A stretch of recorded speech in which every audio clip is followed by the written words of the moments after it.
Welcome to the Kindred Spirit Show. I'm your host, Hannah Mary, and I'm so glad to be here with you, my friends, today. I am a homeschool guru and mommy motivator, wife, daughter, sister to 4, and mama to 3. I help women succeed at their most meaningful job, motherhood. I believe you can have joy, clarity, and purpose in your home and schedule, that you have the capacity to raise your children like no one else. Let's make our motherhood a little more meaningful today.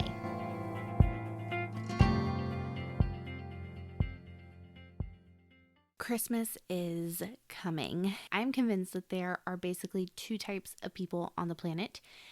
If you don't fall in either one of these camps, I would love to hear from you because I have never heard anyone be in either camp other than these 2. But I feel like there are people who love Christmas more than life itself.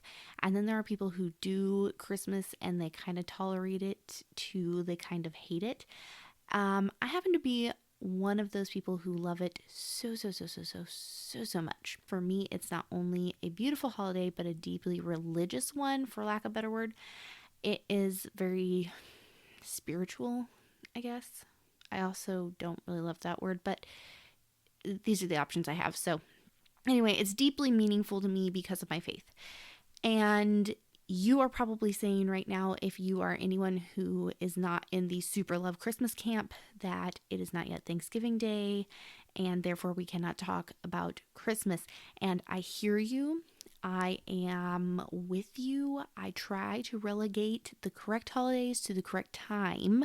However, you guys responded so well to the episode where I walked through what we were doing for Thanksgiving that I wanted to release a Christmas one that's really similar for you guys now, so that you aren't like scrambling to do what you want to do off of the podcast later in December.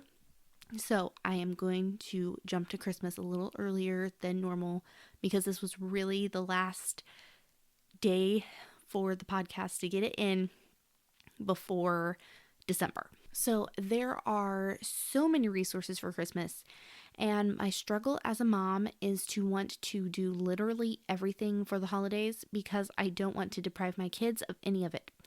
I can be a bit overbearing and suck the joy out of things. No, decorate that gingerbread house. I don't care that you don't want to. Don't cry. I need a photo to commemorate this happy holiday. I'm that mom. And when I started planning this episode, I was just going to do a giant list of all the resources I like for Christmas, but I decided it wouldn't be complete without discussing how to also keep the peace in our holiday. So I'm going to do this episode really similar to the Thanksgiving episode where I went through everything we do as a family, and kind of a few notes on how everything has evolved over the years because you guys loved that episode. Okay, the sister episode to this one will be out next week with my very first guest interview, so you don't want to miss that. Keep an eye out for it. It will release next Tuesday, the 1st. The lesson I learned when it comes to Christmas is to make the list of all the things I want to do and then cut it in half. Not literally, but like mark off half of them and be like, okay, these don't matter. I would be at a holiday event or shopping or baking every minute of every day during the Christmas season if normal life didn't have to happen. And I have to really reel in my Christmas spirit, my joyful holiday spirit. So this is what we're actually doing this year. First, we will be taking the time to do the Jesse tree during the weeks that we have all the kiddos here. Just like with Thanksgiving, this is one that we only do on the weeks we have our oldest with us. We do this every year, and it's my favorite tradition because it's something my family did also. It's something I grew up with. It's a faith-centered activity where there's an ornament for each day, and it represents someone in the lineage, the family line of Jesus. And as Christians, we make this the center of our holiday, and it is so special for us. I love it. The kids love it. It's such a fun way to celebrate the coming of our Lord. And I will link for you guys in the show notes the Jessie Tree book that we use, that we love, because there's a lot of options out there. You can just literally Google Jessie Tree and you'll end up with a ton of options, but I'll link the one that we really like in the show notes. Our next big thing we do are movie nights. We kind of have this down to a science. Now, the first year we did a full schedule for the month of December where I planned out what we were going to do. I had so many, like emphasis on the so many movies that we tried to watch, and it was way too many. It was too much. We had like every movie you could think of. I do love movie nights, but I don't want to focus on them too heavily. So we had to find the balance. So now we have it down to the following movies, and this is pretty much our pattern every year. Meet Me in St. Louis. This is technically not a Christmas movie, but it goes through all 4 of the seasons and ends with a big Christmas scene. So we usually watch this one first to kind of usher in the holiday season. It's fun because it's a classic musical and it's really enjoyable to watch with the kids, who always pick up on something that they think is odd that we can talk about. So like one year we talked about like there's a long distance call and what long distance calls mean and what it would have meant at that time. And it's really entertaining to have children who have no concept of like a world before Netflix was an online thing. So they make watching old movies fun. So we enjoy starting our season with Meet Me in St. Louis. The next one is The Grinch Who Stole Christmas, the Jim Carrey one. We do a Grinch night where I make a Who feast and we eat roast beast. And it's actually just ham, but it's fun to pretend. And we have Who pudding for dessert while we watch the movie, and we do a lot of conversation around this movie. We talk about the good and the bad and how we deal with both of them. I'm not going to say that this movie is appropriate for every family or that it doesn't have some things in it like name calling, but we use it as a critical thinking skills opportunity. So we aren't just blanket watching this and saying everything in this movie is grand. No, we discuss parts that would be questionable for us or that we don't want our kids to emulate and why they aren't great. It's a wonderful tradition. We really enjoy it. It's fun to have dinner around it and make a night of it. Just know that for your family, it may or may not work, but it works for ours.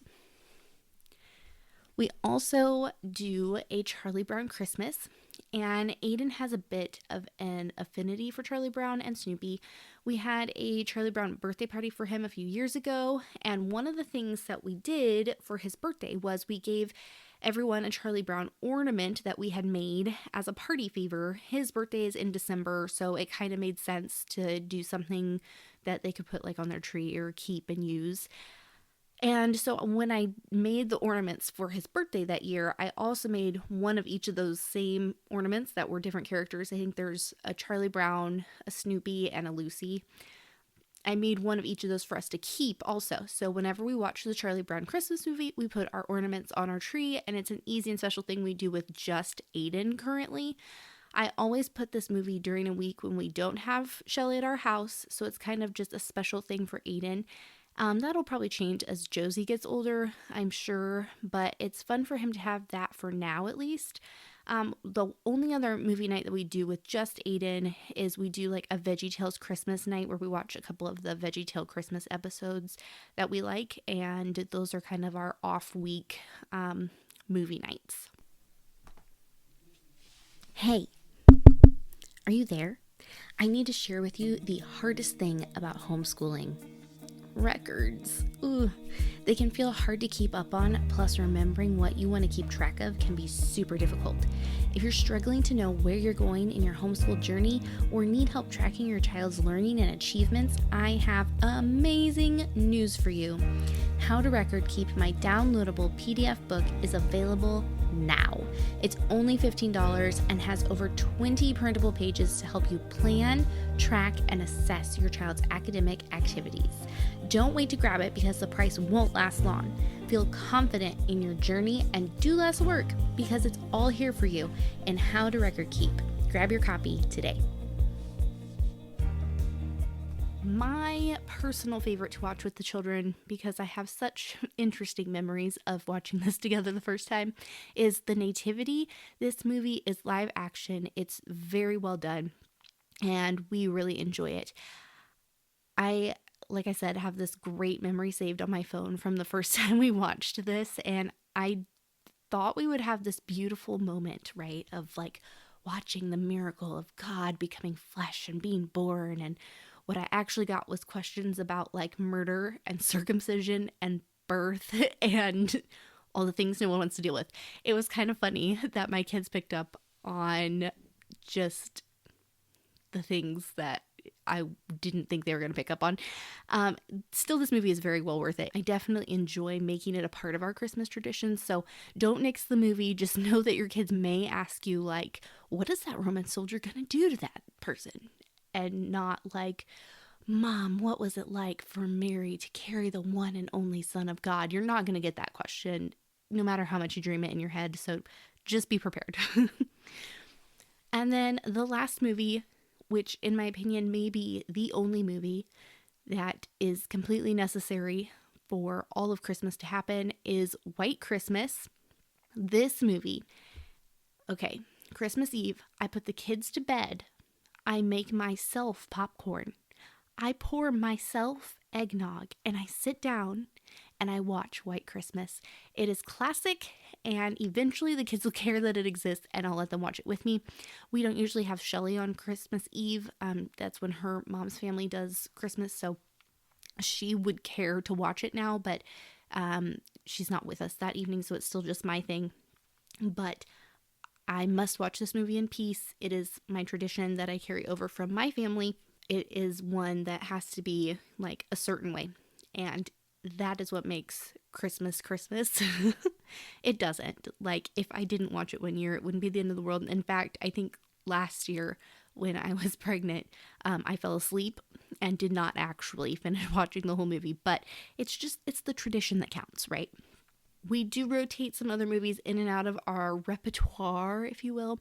Throughout the last few years, we've watched a lot of movies, and I also have some movies that I have saved in a file that my husband and I watch just throughout the month. Whenever we want to have a movie night, we can just pull one, after the kids are in bed or whatever. And so we do throw in some other ones, but those are kind of our core family movies, except for White Christmas, which is still mostly just me at this point, but eventually my kids will learn to watch it and love it. So some other things that we're going to do this year include gingerbread house decorating, driving to look at lights, baking cookies, reading. Those are all pretty self-explanatory, and we don't always do all of those. It just depends on the year. We try to do them all most years, though. And I do want to touch on a couple other unique things we are doing this year before we end this episode. The first is jingling friends. This is one of those like Pinterest ideas that was really cute and a way to be like friendly and fun. And this is something I'm going to be doing with just Aiden, because I do have to do things even when Shelly isn't here. My children, all of them expect to be doing Christmas things. So this is one of those that we'll be doing with just Aiden this year, because it's simple and easy. We're going to bake cookies and then quote unquote jingle our friends by dropping them off. And there is this cute little page we printed to put with it that basically says, pass on the jingling. So we'll be doing that. Another tradition that we started last year that I think may be my favorite tradition we've ever started is we started doing a yearly ornament. Now, I know that there are families who do some form of yearly ornament, but we, of course, have a whole faith spin on this because that's how we do life. So what we do is we relate this activity to the account in the Bible where the Israelites crossed into the promised land and set up a memorial stone to remember that what God had done for them. So we ask our kids what they feel like God has done for them in that year. And we also answer this question. And then we ask what could maybe symbolize that.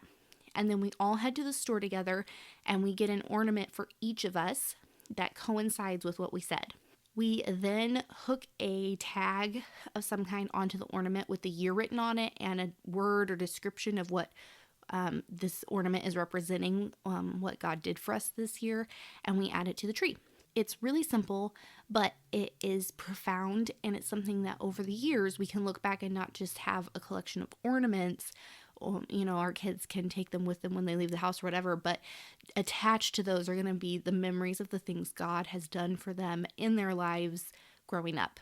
And I just love that. To wrap up our stuff, we also just have some little games that we like, printed bingo and charades that we throw in here and there. The kids really like those. Last year we added one called, what did the internet say it was called? Jingle Bells. And it's basically like a memory game. You like put a sticker on the bottom of, what are those things called? Kisses, on the little chocolate kisses on the bottom, and you set them up and you basically play memory with them, and then whichever matches you make, you get to keep the chocolate and eat it. It's really fun. The other thing we're doing that's a little new this year that I'm kind of excited about, we are going kind of all out for the evening where we read the story of Esther, and we are incorporating a few of the things that Jewish friends would use to celebrate Purim, which is the holiday that celebrates Esther in the Jewish calendar. So I'm looking forward to that. We are going to read the story in the traditional way where the kids have noisemakers and they make noise over the name of Haman. And we are going to have some masks and let the kids kind of act it out as it's read. We are going to have, I'm going to butcher the name of this and I'm going to apologize up front because I'm not Jewish, but I love the Jewish traditions and the Jewish holidays because the Christian faith is built on the back of that. But there's these 3-cornered desserts. They're a cookie, they're a filled cookie, and they're called Haman Tashin. The tradition is that Haman had a 3-cornered hat.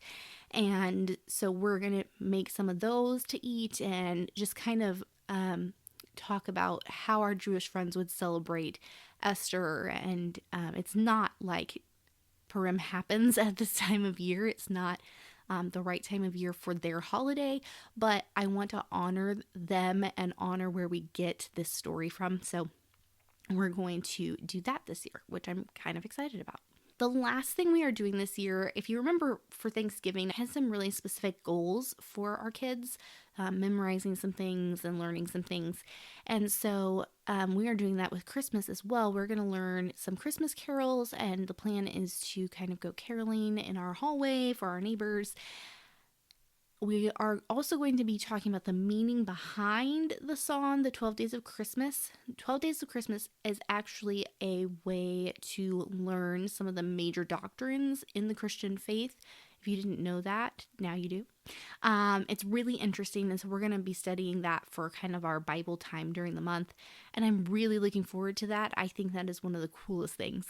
I do want to mention before we go today that Tiny Theologians is a great place to get some holiday resources if you're looking for some like Bible-oriented things.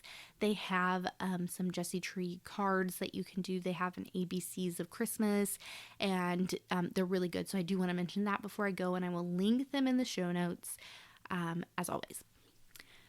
Christmas is really just one of those holidays that you can throw yourself all into, and I love that about it, but I do have to remember to pull back and be in the moment.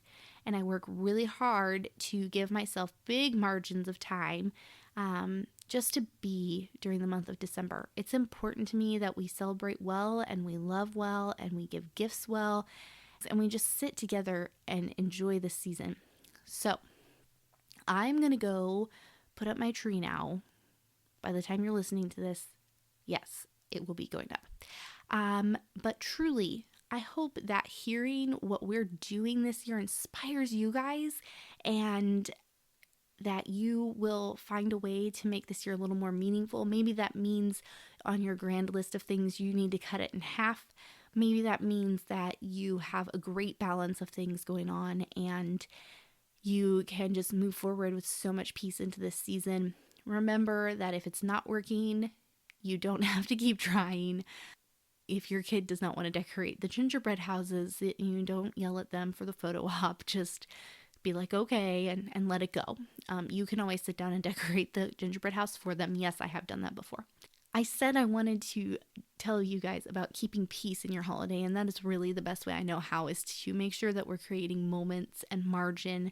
I've said before in other episodes that we guard our time very much during this season, and that has been such a big help in actually accomplishing the things that I want to do as a family and creating the memories that I want to have as a family.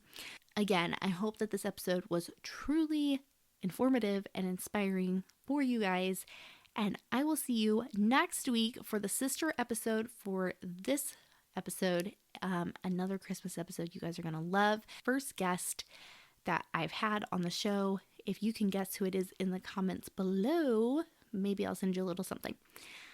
Have a great week, guys.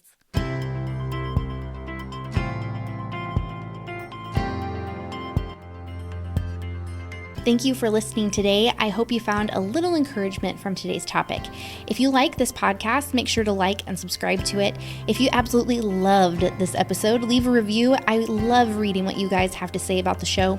I appreciate your support so much. You can find more from me at foreverkindredspirits.com, including the show notes from this episode, free downloads, and online courses. If you want to join the conversation, you can find the Kindred Spirits Show Facebook group in the show notes for this episode. I will see you next week. I'm always rooting for you.